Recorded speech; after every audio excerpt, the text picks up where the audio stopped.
यहां से कहानी शुरू होती है किसकी? बाबा राम रहीम की। क्योंकि बाबा राम रहीम ने 2 फिल्म बनाया था, MSG 1, MSG 2। आसाराम बापू है कि वो टॉर्च मार करके अपनी आइटम ढूंढ लेते थे कि आज वाली कौन सी होगी रात को। हाँ, तो उस टाइम पे याद आएगा आपको कि बाबा राम रहीम ने अपने पूरे आश्रम के अंदर में एक ऐसा गुफा बनाया था जिसके अंदर में करोड़ों का बेडरूम था। अब वो बेडरूम खास करके सिर्फ और सिर्फ संभोग करने के लिए लगाया जाता था। ऐसा लगता है कि बादशाह और मिका का कॉम्बो मिलकर के सीधा गा रहा होता है, अंग्रेजी बीट दे। जैकेट और चश्मा को देख करके आप बोलोगे ये कौन है? ये बादशाह है। जैसे चश्मा उतरेगा और शक्ल देखोगे तो आप बोलोगे ये कौन है? ये मिका है। तो भैया कहीं इनका कोई कनेक्शन तो नहीं ना है?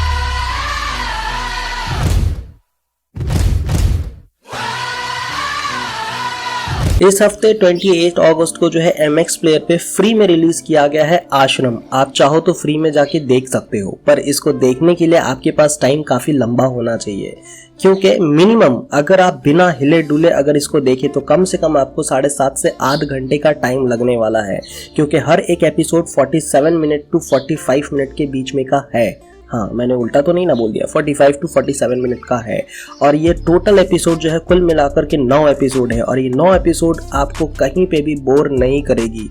हाँ, प्रकाश राज की अगर बात की जाए तो इन्होंने हमेशा रियलिटी के ऊपर में हमेशा अपनी फिल्म को बनाई है और आपके सामने प्रस्तुत किया है। यहाँ पे भी वही चीज आपको मिलेगा। सबसे पहली बात कि यहाँ पे जो एंट्री होती है बॉबी देओल की, आपको तरसा देगी कि बॉबी देओल कहाँ है। क्योंकि स्टोरी का जो बिल्डअप लिया गया है पहला 30 मिनट, वो पहला 30 मिनट आपको बहुत ज्यादा झंझोड़ देने वाला है।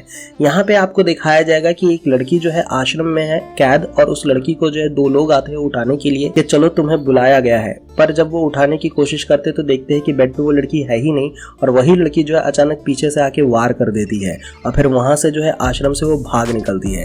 अब ये स्टोरी क्या रहती है, उसी लड़की के ऊपर में ये पूरी स्टोरी चल रही होती है। वैसे इस एक्ट्रेस का नाम है आदिति पोंकर, और ये जो है यहाँ पे रोल कर रही है एक पहलवान का, एक ऐसी पहलवान जो कि नीची जाति यानी शेड्यूल कास्ट से आती है। इस सीरीज के अंदर में ऐसा बताया गया है, जबकि आप सबको पता है ये चीज अब कब का खत्म हो चुका है, लेकिन कुछ जगह पे ये चीज अभी भी चल रहा है। तो यहाँ पे ऊंची और नीची जात का एक भेदभाव दिखाया है। अचानक से जो है स्टोरी को फ्लैशबैक पे ले जाया जाता है और वहां पे जो है ये जो धाकड़ गर्ल है ये पहलवानी कर रही होती है और जीत भी जाती है, लेकिन ऊंची जात वाले लोग जो है इनको नीचा दिखाने के लिए इनको जीतने ही नहीं देते और ऊंची जात वाली लड़की को जिता देते हैं। वहां पे एक एंट्री होती है एक पॉलिटिशियन की, एक ऐसे पॉलिटिशियन जो कि काफी पहले जो है अपना जलवा दिखाए थे, पर अब उनको कोई भी सर नहीं चढ़ा रहा होता और ये छोटे मोटे कार्यक्रम में एज अ चीफ गेस्ट पहुंच जा रहे होते हैं। वहां पे भी ये चीज बहुत अच्छे से दर्शाया गया होता है कि जिस तरह से पॉलिटिशियन को मतलब डाउन किया जाता है वो यहाँ पे बहुत ही अच्छे से दिखाया गया है। आगे बढ़ते हैं स्टोरी में तो आगे देखने को मिलता है आपको, अगर आपने छिछोरे देखा होगा और छिछोरे में मम्मी का कैरेक्टर याद होगा तो आपको पता है कि वो कौन है। मैं बात कर रहा हूँ तुषार पांडे की, और तुषार पांडे यहाँ पे जो है आदिति के भाई बने हुए हैं। और ये बंदा जो है बहुत ही अलग दिखा है, मतलब एक मासूम सा बंदा जो अपना सब कुछ छोड़ करके, पढ़ाई लिखाई सब छोड़ करके अपनी बहन को आगे बढ़ाने पे लगा है। अब इसी फैमिली की जो एक शादी हो रही होती है, वो शादी जो है बहुत ही रौब से जारी होती है, लेकिन फैमिली के बड़े बुजुर्ग अचानक से कहते हैं कि हमारा गुजरना जो है बड़े मोहल्ले के बीच से होने वाला है। बड़े मोहल्ले इन द सेंस ऊंची जाते वाले लोगों के बीच में से हमारा जो बारात है वो बड़े मोहल्ले के बीच से गुजरने वाला है, तो फिलहाल के लिए घोड़ी से उतर जाओ। पर यहाँ पे एक जिद होती है कि हम जाएंगे तो घोड़ी में ही जाएंगे, और बस इसी चक्कर में इसी जिद को पूरा करने में जो है लग जाते हैं और फाइनली वो लोग घोड़े पे चढ़ के जा रहे होते हैं। और बड़े मोहल्ले के बीच से जैसे ही गुजर रहे होते सभी लोग आकर के इन पे अटैक कर देते और ये कहते कि हिम्मत कैसे हुई कि घोड़ी पे चढ़ के तुम लोग बारात लेकर के जाओगे, वो भी हमारे मोहल्ले से। बस यहाँ पे होती है मारपीट और वहीं पे लग जाता है सर पे चोट, यानी जो धाकड़ गर्ल है उसके भाई को लग जाता है चोट, और इतना गंभीर चोट लगता है कि उसकी जान भी जा सकती है। वो लेकर के जाते हैं हॉस्पिटल में और साथ ही साथ वहाँ पे एक रिपोर्टर भी होता है। और ये बंदे को बहुत ही अंडरएस्टिमेट किया गया है यार इस सीरीज के अंदर में। ये बंदा जो है एक लीगल तरीका बता रहा होता है कि कैसे लड़ेंगे इन लोगों से। वो वहाँ पे जाके जैसे FIR करवाता है, बड़े मोहल्ले के लोग जा करके हॉस्पिटल में रोक लगा देते हैं कि कोई भी डॉक्टर जो है इसका इलाज नहीं करेगा जो लड़का जख्मी है। अब यहाँ पे एंट्री होती है बॉबी देओल की, और जो यहाँ पे एंट्री दिखाया है बॉस, मतलब हम सब वो करते हैं कि हमारे सामने में कोई थोड़ा सा चमत्कार दिखा दे और बस हम उस पर विश्वास बना लेते हैं। बस एंट्री होती है यहाँ पे बॉबी देओल की, मतलब लोगों की तादाद सैकड़ों में होती है, गाड़ियां होती है, मिलिट्री जैसे लोग है, उनके फौज होते हैं एकदम मतलब वेल ड्रेस्ड, हाथ में गन और बाउंसर्स के साथ में एंट्री मारते हैं बॉबी देओल। बॉबी देओल का कैरेक्टर की अगर बात की जाए तो काबिल तारीफ है और अब लगता है कि इनका एक कमबैक बहुत ही तगड़ा वाला हुआ है। क्लास ऑफ 83 तो कमबैक था, लेकिन उससे बड़ा वाला धमाका इन्होंने दिया है आश्रम में। इस आश्रम में पूरा का पूरा ध्यान अगर कोई खींचेंगे आपको अपने तरफ में तो आपको 3 जन मिलेंगे। एक तुषार पांडे, दूसरी अपनी वो लड़की जो कि यहाँ पे पहलवान बनी हुई है, तीसरा सबसे बड़ा अगर कोई आपका अटेंशन ग्रैब करेगा तो वो है बॉबी देओल। और कोई इसमें अचंभा वाली बात ही नहीं है क्योंकि पूरी स्टोरी इन्हीं पे बेस्ड है। अब आपको स्टार्टिंग के 4 एपिसोड में ऐसा लगेगा ना बॉस, ऐसा लगेगा कि ये बंदा भगवान है। अपने आप में जो ठहराव रखा है अपने फेस एक्सप्रेशन पे, वैसे ही उनका कंट्रोल बहुत अच्छा रहता है, पर यहाँ पे उस चीज़ को बहुत ही स्मार्टली यूज़ किया गया है। उनका फेस एक्सप्रेशन, उनका बोलने का स्टाइल, उनका वर्ड यूज़ बहुत ही डिफरेंट है। यहाँ तक कि बॉडी लैंग्वेज, एक बाबा का बॉडी लैंग्वेज जब स्टेज पे जाने के बाद में जो दिखाया जाता है हमारे टीवी चैनल्स पे, सेम टू सेम यहाँ पे भी दिखता है। बॉबी देओल को 4 एपिसोड में आप जज ही नहीं कर पाओगे कि ये बंदा क्या किया होगा और इसके ऊपर में ऐसा क्या चीज़ चल रहा है, क्या केस चल रहा है जो हमें दिखाने की कोशिश की जा रही है। पर चौथे एपिसोड के एंड तक पहुँचते पहुँचते आपको इनके कैरेक्टर से घिन आने लगेगी, आपको इनके कैरेक्टर से नफरत होने लगेगी। क्यों? यहाँ से स्टोरी अब शुरू होती है। क्यों भाई? यहाँ पे दिखाया जाता है कि वो लड़की जिसने कंप्लेन दर्ज करवाया था और बड़ी जाति वाले लोग जो है उसके भाई को जान से मारना चाहते थे, ये कह करके अगर तुमने FIR वापस नहीं किया तो वहीं पे पहुंचते बॉबी देओल और बॉबी देओल पहुंचने के बाद वहां पे अपना दमखम दिखाते हैं कि उनकी हैसियत क्या है। वो पूरे के पूरे अस्पताल को खाली करवा देते हैं, अस्पताल में उनका इलाज शुरू हो जाता है। और तो और जो ऊंची जाति वाले लोग जिस मोहल्ले में रह रहे होते हैं उस मोहल्ले में एक नोटिस भिजवा देते हैं कि तुम्हें 24 घंटे के अंदर में ये जगह खाली करना है क्योंकि ये जगह इल्लीगल ज़मीन पे बनी हुई है और इल्लीगल ज़मीन पे हो बोल करके खाली करना होगा। अब ये देखने के बाद में ना भाई लोग इनको भगवान बना लेते हैं और उसके बाद से शादी फिर से कंटिन्यू होती है। अब वो भी अब घोड़ी पे नहीं, रथ पे बैठ के, और रथ पे बैठ के शेड्यूल कास्ट वाले लोग उस जगह से गुजर रहे होते हैं जहाँ पे उनको बहुत ज्यादा दबाया जाता है। मतलब यहाँ पे दिखाया जाता है कि भाई जो दलित के कास्ट है या फिर जिनको शेड्यूल कास्ट माना जाता है उनको किस तरह से इन्होंने सम्मान दिलाया, किस तरह से उनका हक दिलाया। अब वो वहाँ से रथ लेके गुजरते हैं और वहीं पे पाँव पकड़ लेते हैं ऊंची जाति वाले लोग कि आपने जो निर्धन थे, जितने भी मतलब शेड्यूल कास्ट वाले थे, उनके लिए तो भगवान बन गए, हमारे लिए भी कुछ बन जाओ, हमें बचा लो, जमाई हुई पूंजी है, हमारी कमाई यही है, ये घर अगर चला गया तो क्या करेंगे। फिर वहाँ पे एक ही चीज़ कहते हैं कि मैं कोई नहीं होता वो बोलने वाला, ये लोग हैं जो तुम्हें माफ़ करेंगे, और माफ़ कर दिया जाता है। भाई इसके बाद से जो पहलवान लड़की रहती है यानी आदिति पोंकर, वो पूरी तरह से चेंज हो जाती है, जिसका लाइफ का एक एजेंडा रहता है कि मैं बनूंगी एक रेसलर और पूरा देश को प्रेजेंट करूंगी। वो अब बोलती है कि मैं अब आश्रम को प्रेजेंट करूंगी, अब मैं जो है बाबा को प्रेजेंट करूंगी और पूरी जिंदगी जो है साध्वी बन के जीने का निर्णय ले लेती है।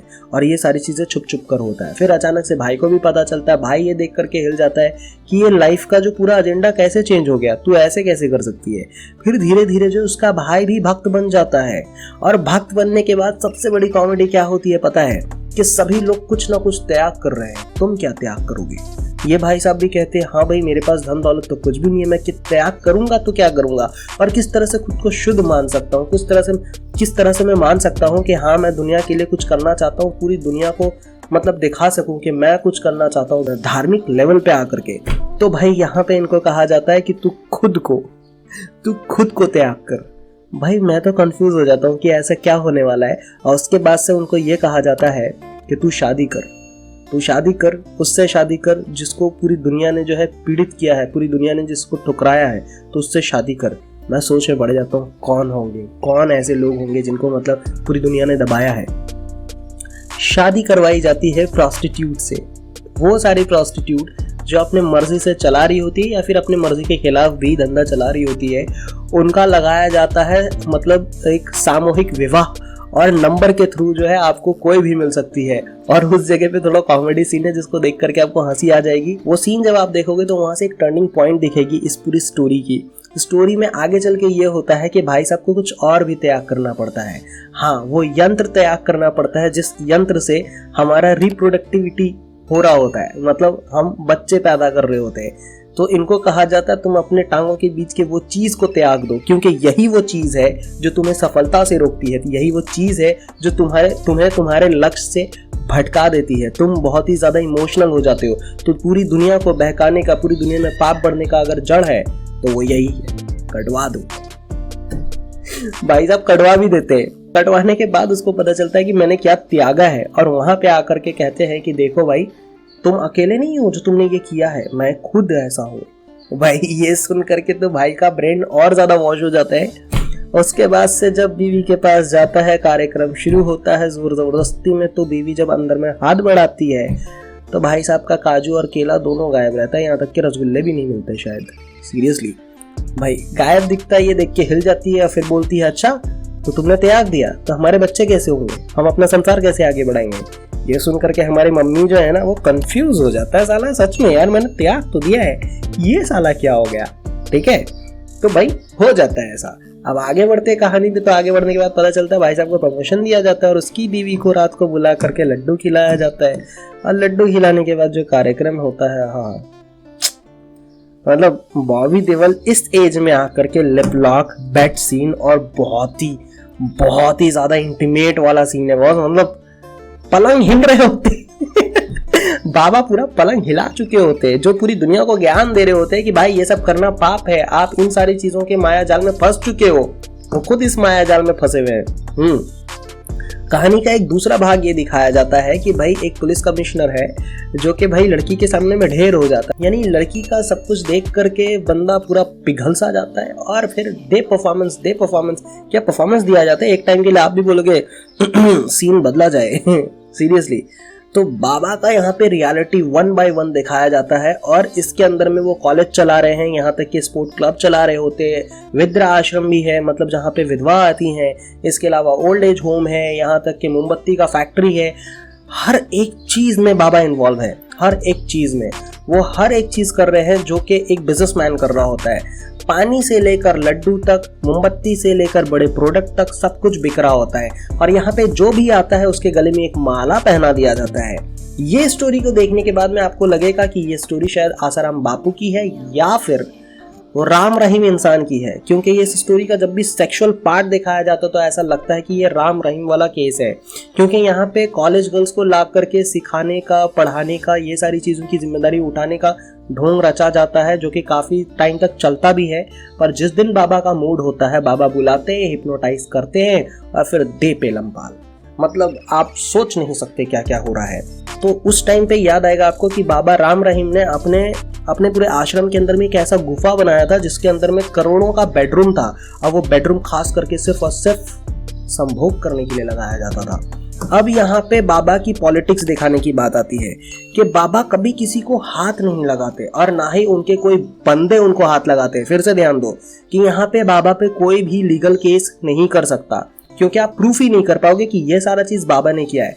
बाबा कुछ ऐसा गेम खेलते हैं कि खुद आके आपके सर पे हाथ सहलाते हैं और आप बोलते हो बाबा मुझे बचा लो, किसी भी तरह से बचा लो, और आपको फिर ऐसा लगता है कि बाबा ने मुझे बचा लिया है, अब बाबा की भक्ति जपनाम करते रहो। सीरियसली, तो ये देख करके आपको वो चीज पता चल जाएगी जो कि एक सत्संग में बुलाया जाता है, वहां पे आपसे पैसा लूटा जाता है। अब पैसा आपसे मांगा नहीं जाता है, आप खुद ब खुद पागल होकर के सारी चीजें, मतलब अपनी जायदाद लिख करके दे डालोगे। तो ये पॉलिटिक्स बहुत ही दमदार लगा मुझे देखने में। दूसरी बात, पॉलिटिशियन आकर के इनसे, पॉलिटिशियन ध्यान दो, बड़े बड़े पॉलिटिशियन आकर के कहते हैं कि बाबा मुझे इतने सीट्स चाहिए, और वो सीट 20 सीट आकर के मांग रहा होता है बंदा, और वो कहते हैं कि 20 सीट दे दिया चलो, पर अपने अकाउंटेंट को कहते हैं कि कैसे करके इनको डील करना है। अकाउंटेंट वहां पे 5 करोड़ रुपए पर सीट का मांग रहे होते हैं, और ये सुनकर के भाई उस नेता की फट जाती है, और वो नेता बोलता है बहुत ज्यादा है। तो मतलब समझो कि यहाँ पे पॉलिटिशियन के साथ में भी डील किया जा रहा है, और वो डायरेक्टली बाबा के पास आते हैं। उनका कहना होता है कि आपके पास में ये पूरा क्षेत्र है और इसके अंदर में इतने वोट्स है, और ये सारे वोट मुझे मिलने चाहिए। बाबा भी इस चीज को एग्री करते हैं कि मेरी एक आवाज में अगर लोग वोट देंगे तो उसमें आप हमें क्या दोगे, मैं अपने लिए नहीं मांग रहा हूँ, यहाँ पे इतनी सारी सुविधाएं दी जाती है, यहाँ पे इतनी सारी सेवाएं की जा रही है, आप कुछ तो करो उनके लिए, कुछ तो दो, और कुछ तो दो के नाम पे 100 करोड़ मांग रहे होते हैं। हाँ, तो ये सारी स्टोरी चल रही होती है। आगे अगर कहानी में बढ़ेंगे तो आगे बढ़ने के बाद में पता चलता है कि बाबा एक टाइम पे खुद शादीशुदा थे भाई। हाँ, और उल्टे सीधे हरकतें करते रहते थे। मतलब इन्होंने बाबागिरी सीखा उस टाइम पे जब उनकी बीवी थी, और उसकी बीवी जो है उस वक्त परेशान हो जाती थी। जिस बाबा को बाबा गरीबों वाला बाबा निर्मल कहा जा रहा होता है, वो बाबा का निकला एंड में कांड कि वो भाई साहब का नाम था मोंटी। और ये बाबा चुपके चुपके रात को जो है शराब भी पीते हैं, सुबह को उठ करके जो है कार्डियो पे जिम भी कर रहे होते, मतलब कार्डियो और जिम दोनों कर रहे होते, बॉडी को क्या मेंटेन करते हैं बॉस बाबा। सीरियसली कह रहा हूँ, आपने ऐसा बाबा नहीं देखा होगा। कहानी जब तक एंड तक पहुंचती है इतने सारे राज खुल रहे होते और ऐसा लगता है कि यार सब कुछ देखने को मिलेगा। पर जैसे ही आप 90वें एपिसोड पे पहुंचोगे, यहाँ से स्पॉइलर है, प्लीज स्किप कर दो अगर आपको नहीं जानना है तो। 90वें एपिसोड पे जैसे ही आप पहुंचोगे तो आपको पता चलेगा कि भाई ये स्टोरी पूरी नहीं है, और ये स्टोरी अभी शायद 50% भी कंप्लीट नहीं हुई है। और आपको देखने के बाद में और ज्यादा अंदर से एक मतलब इच्छा आएगी कि इसका पार्ट 2 कब आ रहा है। मुझे तो यार बेसब्री से इंतजार है, क्योंकि बाबा ने बहुत सारे लोगों का मर्डर किया, बाबा ने बहुत सारे बिल्डरों का फायदा करवाया, बाबा ने बहुत सारे पॉलिटिशियंस के साथ में हाथ मिला रखे हैं। इसके साथ साथ एक चीज और मैं बताना भूल गया हूं कि इसके अंदर में आपको देखने को मिलेंगे अध्ययन सुमन, एंड उसको पूरे स्क्रिप्ट में सिर्फ एक ही वर्ड बोला गया है कि ये बोलो आप, fuck you guys, fuck you, fuck. क्या चल रहा होता है, मतलब वो भाई साहब स्टार्ट टू एंड यही रहते। अचानक से बाबा इतना पेलते ना उसको, इतना पेलते इनडायरेक्टली, मतलब इतना पेलते कि भाई साहब आके बोलते बाबा मुझे बचा लो, ऐसे ऐसे करके बोलते हैं। और फिर बाबा के घर पे जो एंट्री होती है, मतलब उनके आश्रम में जो एंट्री होती है, ऐसा लगता है कि बादशाह और मिका का कॉम्बो मिलकर के सीधा गा रहा होता है, अंग्रेजी बीट दे। हाँ सीरियसली, बैकग्राउंड म्यूजिक और जिस तरह से एंट्री उनका, जिस तरह से अपना रहता है स्वैग, चश्मा और अपना जैकेट और चश्मा को देख करके आप बोलोगे ये कौन है, ये बादशाह है। जैसे चश्मा उतरेगा और शक्ल देखोगे तो आप बोलोगे ये कौन है, ये मिक्का है। तो भैया कहीं इनका कोई कनेक्शन तो नहीं ना है। यहाँ से अभी इनके लाइफ में क्या होने वाला है वो देखने लायक है, क्योंकि बाबा का जो पूरा फोकस है वो किस पे गया हुआ है, वो यूथ पे गया हुआ है। वो बाबा जो है ना नेक्स्ट अपना स्टेप उठाना चाहते हैं कि यूथ को अपनी तरफ करो, यूथ अंधविश्वास नहीं करते, यूथ जो है बहुत ही जांच परख के कुछ करते हैं। और अगर यूथ हमारी बात मान गए तो फिर पूरी दुनिया हमारी बात मानेगी, और यूथ को अंदर करने में लगे रहते हैं। और यहाँ पे अध्ययन सुमन का ये कहना होता है, बाय द वे अध्ययन सुमन का नाम होता है यहाँ पे टिंका। अबे ये कौन सा टिंका, फूंक मारो उड़ जाएगा, ऐसा टिंका है क्या? मुझे तो ऐसा ही लगा कैरेक्टर। लेकिन हाँ, जितना भी है जो भी है, बंदे को सही रोल दिया गया है, बंदा बहुत सूटेबल लगा है इसके अंदर में। और इसकी कहानी आगे देखने में काफी इंटरेस्टिंग होगी, क्योंकि ये बाबा को बनाना चाहते हैं रॉक स्टार। यहां से कहानी शुरू होती है किसकी, बाबा राम रहीम की। क्योंकि बाबा राम रहीम ने 2 फिल्म बनाया था, MSG 1, MSG 2, पता नहीं किसने देखा, मैंने तो नहीं देखा। डायलॉग के ऊपर में बहुत ज्यादा दमदार खेल रहे थे ट्रेलर मैंने देखा है। फिल्म भाई देखने का रिस्क नहीं लिया कि इस दाढ़ी वाले इंसान को कौन देखना चाहेगा यार, इस बुढ़े इंसान को कौन, पागल ही जो देखेगा। मतलब ऐसा बाबा जो है टोपी वोपी पहन करके जैकेट वैकेट मार करके तुम्हारे सामने में आ गया है। तो आई थिंक यहाँ से जो है बॉबी देओल का जो कैरेक्टर है वो बाबा राम रहीम में कन्वर्ट होने वाला है। और देखा जाए तो 70% अगर इनकी स्टोरी जो है वो बाबा राम रहीम से बहुत ज्यादा टैली करता है। पर एक हिस्से में जाकर के ऐसा लगता है कि ये बाबा आसाराम बापू है कि वो टॉर्च मार करके अपनी आइटम ढूंढ लेते थे कि आज वाली कौन सी होगी रात को, हाँ कौन हमारी रात रंगीन करेगी, कौन जन्नत का सैर कराएगी। हाँ, तो यहाँ पे ऐसा लगा कि वो आसाराम बापू की कहानी है। बाय द वे दोनों के दोनों जेल में है, पर फिर भी उनके भक्त आज भी जपनाम करते रहते हैं। और यहाँ पे भी हर किसी के मुंह में जपनाम है। अगर आपने बाबा को सिर्फ बाबा कहा तो आपको बोला जाएगा बाबा जी बोलो बाबा जी, जैसे कि धमाल में पप्पा जी बोल पप्पा जी, बिल्कुल वैसे ही बाबा जी बोल बाबा जी। तो ये आपको सुनने को जरूर मिलेगा। बाय द वे स्टोरी काफी इंटरेस्टिंग है, आपको कैसा लगा आप जरूर बताना, और कमेंट सेक्शन पे बताना जरूर कि आपने देखा या नहीं देखा। नहीं देखा तो क्यों नहीं देखा, देखा तो भाई आपको क्या अच्छा लगा वो जरूर बताना। बाय द वे आप देख रहे थे मिस्टर जीरो रिव्यू, मैं हूं मिस्टर जीरो। मिलूंगा नेक्स्ट एपिसोड में, तब तक के लिए thank you, tata bye sign and अस्ता ला विस्ता। और प्लीज यार एक बार फिर से कह रहा हूँ, चैनल को सब्सक्राइब कर लो, बेल का बटन दबा लो। मिलूंगा नेक्स्ट वीडियो में, तब तक के लिए बाय।